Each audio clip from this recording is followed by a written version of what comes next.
வணக்கம் நண்பர்களே! இன்னைக்கு ஒரு சிறுதானிய ரெசிபி தான். கம்பு மாவு வச்சு இந்த ரெசிபி செஞ்சுருக்கேன். இது நல்ல டேஸ்ட்டா இருக்கும். செய்றதுக்கும் ரொம்ப ரொம்ப ஈஸி தான். குயிக்கா செஞ்சிடலாம். இப்போ இது செய்றதுக்கு நான் வந்து ஒரு பெரிய ஸ்பூன் இருக்கு இல்லையா? நம்மட்ட வந்து சின்ன ஸ்பூன், பெரிய ஸ்பூன், மீடியம் சைஸ் இருக்கும். அதில இருக்கிறதுலே பெரிய ஸ்பூனில் 1 ஸ்பூன் நல்லா கோபுரமா எடுத்திருக்கேன். இந்த கிண்ணிக்கு பாதி கிண்ணி இருக்குது மாவு. இவ்வளோ தான் நான் வந்து கம்பு மாவு. அதே கிண்ணியில் ஒரு கிண்ணி வந்து கருப்பட்டி நல்லா பொடிச்சு வச்சுருக்கேன், அதை எடுத்திருக்கேன். அப்புறமா கொஞ்சம் தேங்காய், ஒரு ஏலக்காய் போட்டு தேங்காய் பால் நம்ம ஃபஸ்ட்டு தனியாக எடுத்து வச்சிடலாம். இந்த ரெசிபிக்கு தேங்காய் பால் ஊற்றி செஞ்சோன்னா நல்லாயிருக்கும். தேங்காய் பால் இல்லை அப்படின்னா பசும்பால் சேர்த்து கூட இதை செய்யலாம். இப்போ எடுத்து வச்சுருக்கிற கருப்பட்டி, அதே அளவுக்கு தண்ணி சேர்த்து கருப்பட்டி நல்லா கரைஞ்சி வர வரைக்கும் நம்ம கொதிக்க வச்சு எடுத்து வச்சிடலாம்.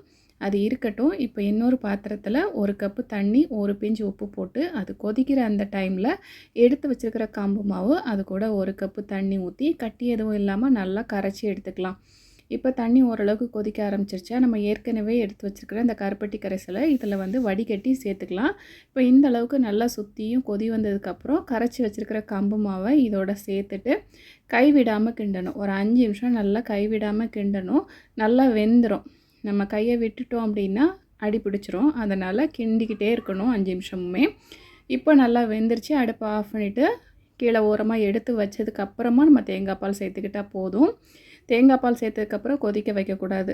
அந்த கருப்பட்டி சேர்த்துக்கிறனால ஒரு மாதிரி திரிஞ்சு போன மாதிரி ஆகிடும். அதனால் அடுப்பை ஆஃப் பண்ணிவிட்டு கீழே வச்சு தேங்காய் பாலை கொஞ்சம் கொஞ்சமாக ஊற்றி இந்த மாதிரி மிக்ஸ் பண்ணும்போது நல்லா எல்லாம் கலந்து வந்துடும். அவ்வளோதான், ஒரு ஹெல்த்தியான ட்ரிங்க் ரெடி ஆகிடுச்சு. இதை அப்படியே குடித்தாலும் ரொம்ப டேஸ்ட்டாக இருக்கும். இல்லைனா ஃப்ரிட்ஜில் வச்சு நல்லா சில்லுன்னு குடிக்கலாம். கண்டிப்பாக ட்ரை பண்ணி பாருங்கள்.